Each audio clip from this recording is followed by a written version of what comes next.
Welcome to Stories from the Village of Nothing Much.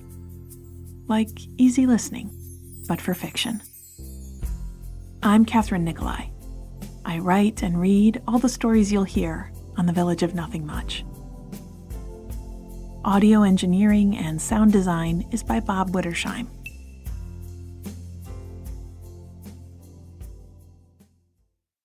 I came across a term a while ago that fits really well with what this is. It's called positive distraction therapy. When you feel overwhelmed, when you feel like you need a factory reset, taking your mind somewhere soft and wholesome is therapeutic. It can help you relax and reframe. So I invite you to come to the Village of Nothing Much with me, where everyone is welcome and kindness is the default. So let's start by drawing a deep breath in through the nose and sighing through your mouth. One more, please. Inhale. Let it go. Good. Our stories today are from a 3-part series called Snowfall at the Bakery, and they follow the village baker as she readies her neighbors for a snow day. The stories are also about a green glove in search of its owner, a secret ingredient in the hot cocoa, a field full of snowmen in the park, dogs and donuts, and days to yourself.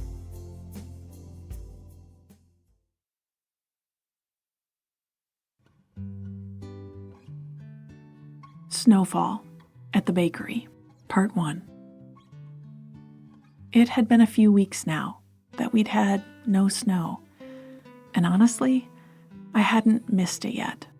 It was kind of lovely to walk through town on dry sidewalks and leave the house in my sneakers rather than my tall, heavy boots. In the evening, there would be a faint scent of spring in the air. Not that I believed it. It was fool's spring, and I knew it. There was plenty of winter still to come, but it smelled lovely. That rich, dark earth scent, the aroma of rain and soil. It felt like a sneak preview of something that, while it wasn't coming very soon, would come again and would feel fresh and revitalizing when it arrived. So when it started to snow today, well, it took my breath away. I'd forgotten just how beautiful our little downtown was when it was covered in a blanket of white. It had started just as the breakfast rush was clearing out at the bakery. I'd been wiping down tables and restarting the coffee for the 3rd time when I looked out through the front windows of the shop and saw flakes falling. They were coming down so thick and fast that it looked like a movie, and I imagined a crew of folks up above somewhere, hearing the cue to start the snow and turning the machine to high. People on the street were stunned as well.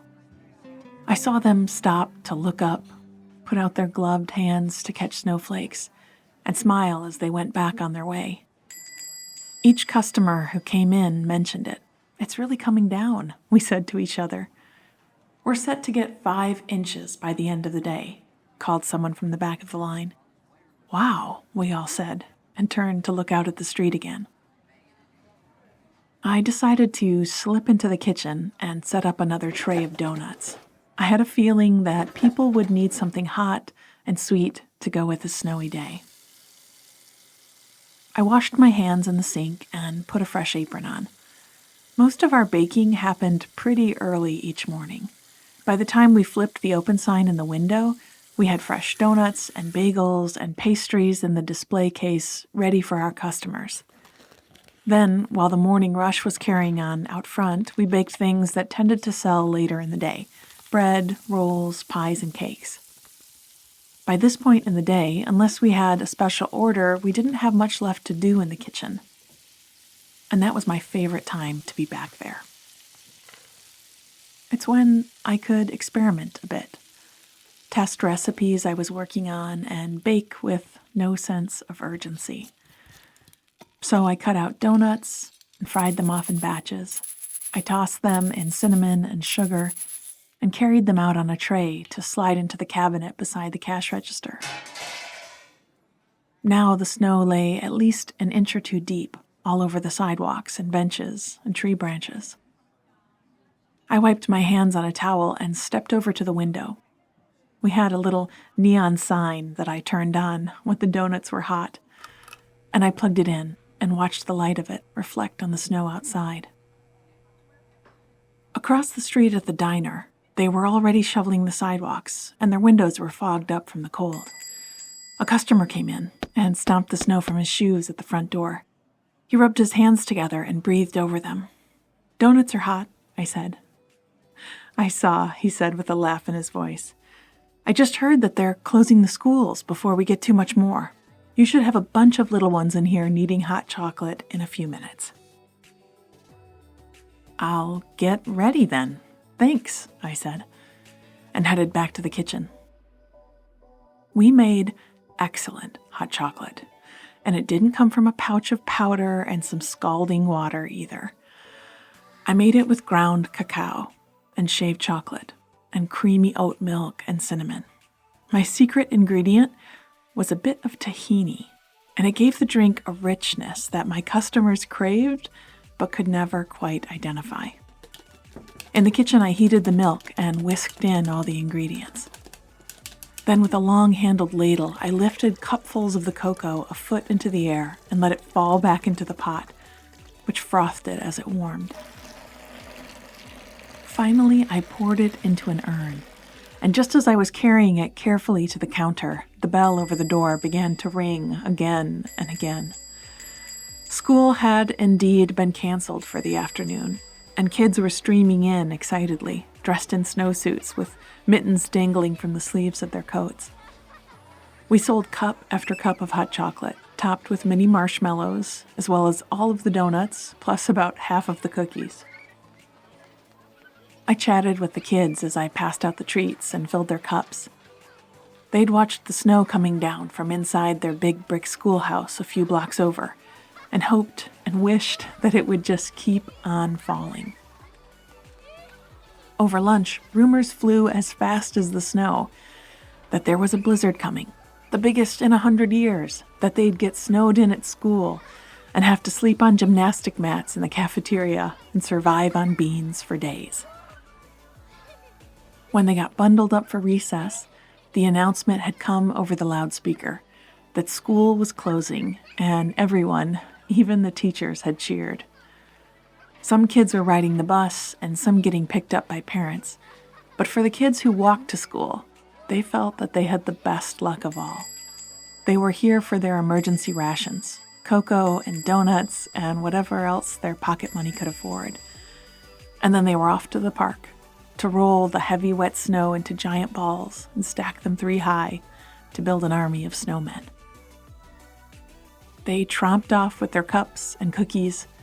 I watched them from the window, glad that the winter was here to remind us how to play.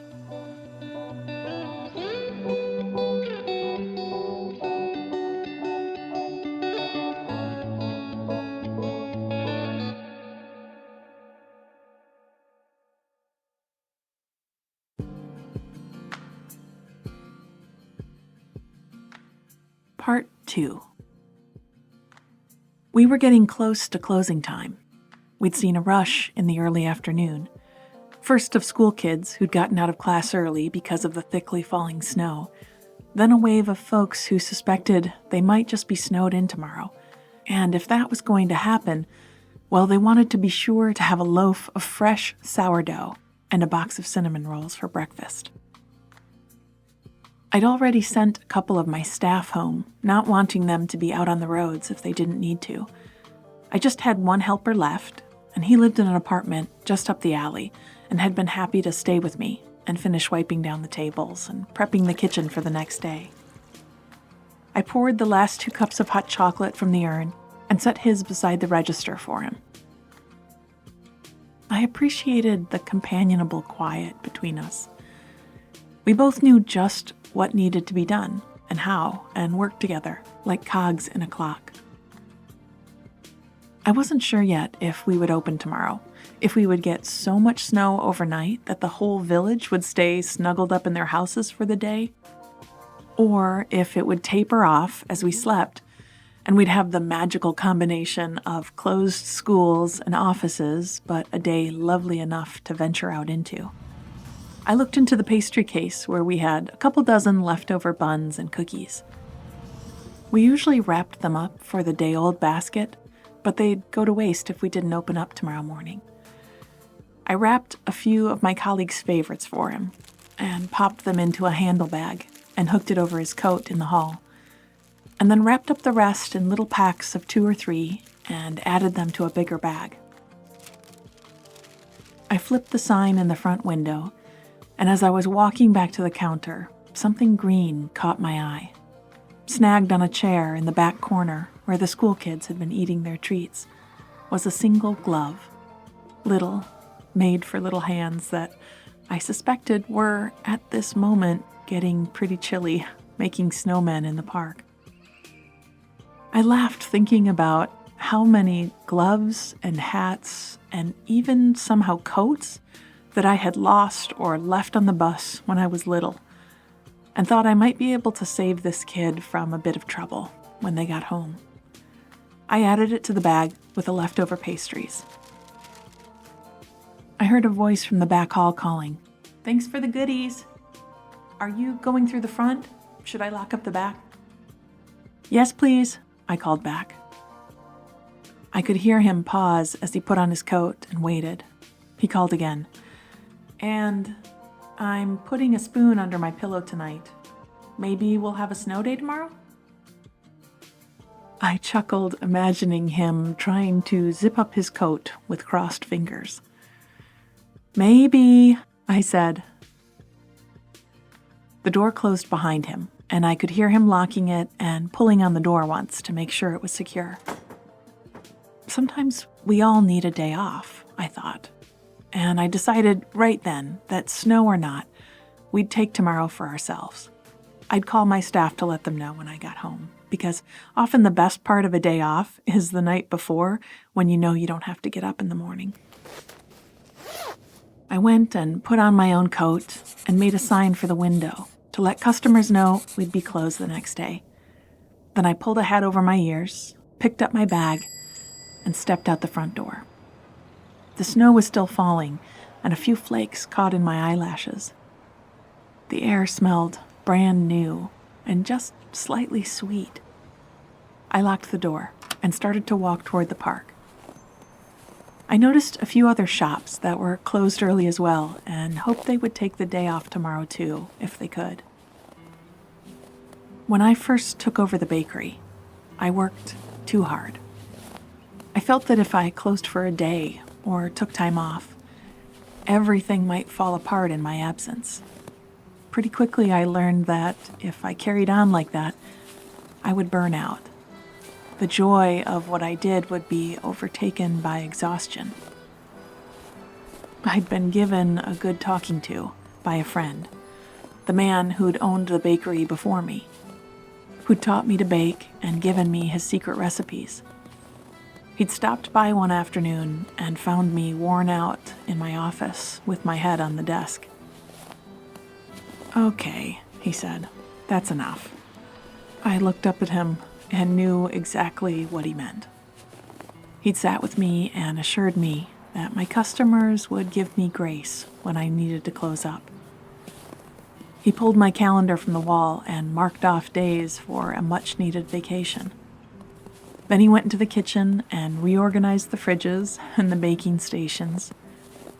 And from then out, I'd not lost sight of taking care of myself and my staff, even as the bakery got busier. I learned to let other people give to me. And sometimes the hardest lesson we learn is to receive. The diner was still open, and I pushed through their door and stepped up to the counter. A friendly face peeked through the kitchen window and smiled when she recognized me. "Hi, need a coffee?" "No, thanks. I'm on my way home. I'm just dropping off some leftovers." I held up the bag. "Ooh, what a treat, thank you." I did a head count of the waitstaff, then added more for the cooks and dishwashers and left the packets on the counter.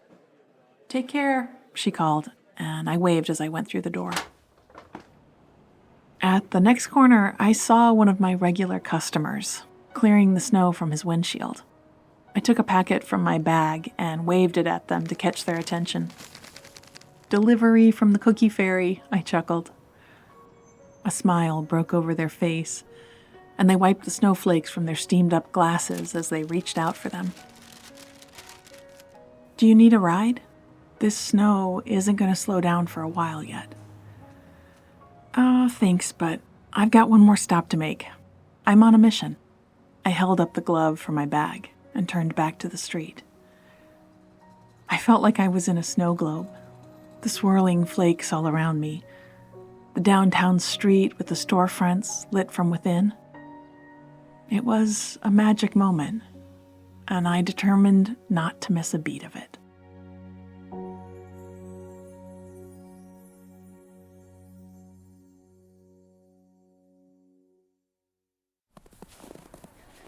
Part 3. I could hear them shouting and playing as I got closer to the park. They'd built a dozen snowmen and found spindly sticks to give them arms, a few headscarves tied around their necks, or floppy knitted hats perched on their heads. I stopped at the edge of the park where the kiosk that sold papers and magazines stood. I was surprised to see that it was still open. The man inside sat on a stool, looking out through the kiosk window at the kids in the snow with a smile on his face. He saw me coming and waved through the flakes falling between us. I often stopped by on my way home from the bakery to peruse the magazines, and today I saw he'd already brought down all the papers and circulars that were usually clipped to his stand with clothespins. "I thought you'd be packed up and gone by now with all this snow," I said. "No, well, there aren't any customers now, that's for sure, but I've been having fun watching the kids make their snowmen. I was just about to close up." He had a little heater inside his stand and had told me on other chilly days that he stayed toasty even when the temperature dropped down low. But I thought that his warmth must come more from his perspective than his heater or his gloved hands. He seemed to love to talk to customers each day, loved to look out at the park, whether there were daffodils blooming and ducks swimming on the pond, or, like today, a snowy blur of kids at play. I could relate.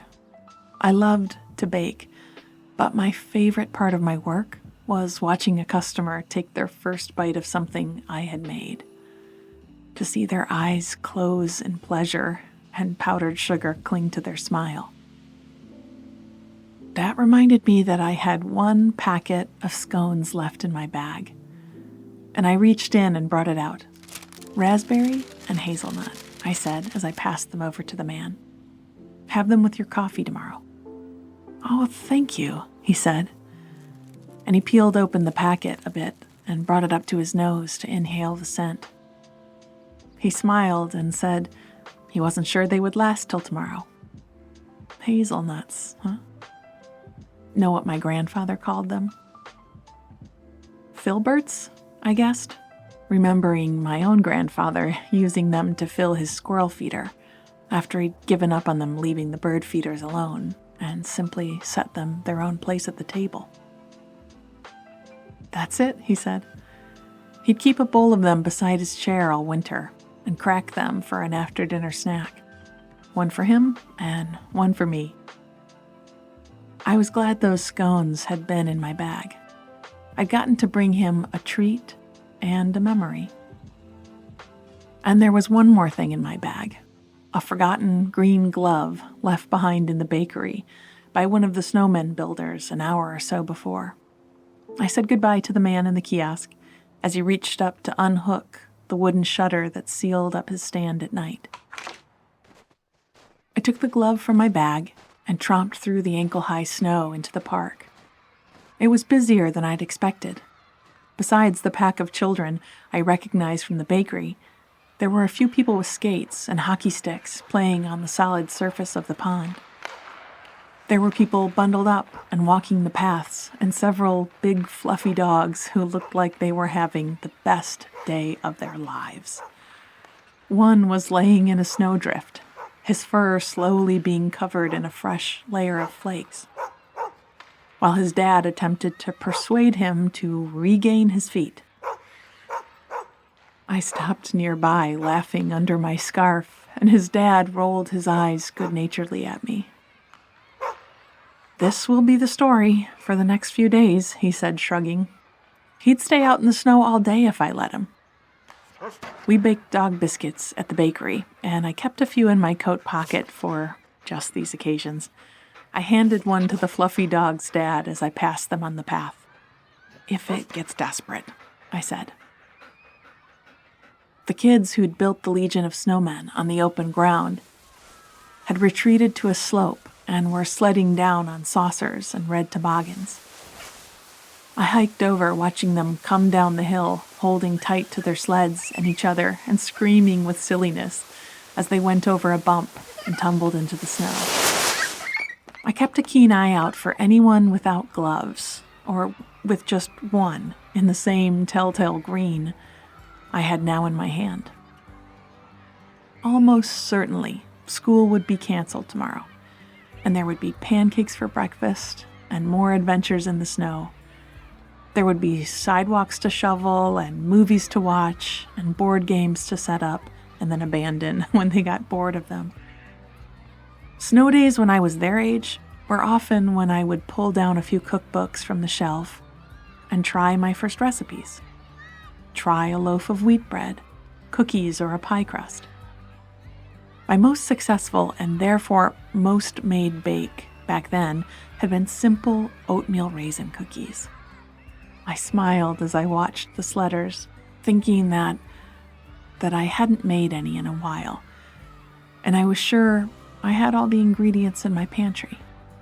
Yes, the baker, on her day off, was going to bake. Oh well, I was looking forward to it already. A saucer came flying down the hill in front of me, a little girl in green snow pants with a green hat. I squinted to see through the snow. Ah, yes, one green glove. Her other hand bare and chilled as it clung to the edge of the disc. Intentionally or not, she steered past the bump that had sent everyone else a few feet into the air and let momentum carry her till she tipped into the snow. She lay for a few moments, just looking up into the flakes, and I hustled over and peered down at her. "Missing something?" I said, dangling the glove above her. "Ooh," she said, and she bounded to her feet and reached for it. "Thanks. I was hoping it would turn up." She slid it onto her bare hand and sighed in relief. Then she snatched up her saucer and went running for the hill again. At the top, just as I was about to turn for home, ready now for my slippers and my hot water bottle, she waved at me and yelled out, "Happy snow day!" Happy snow day, I thought.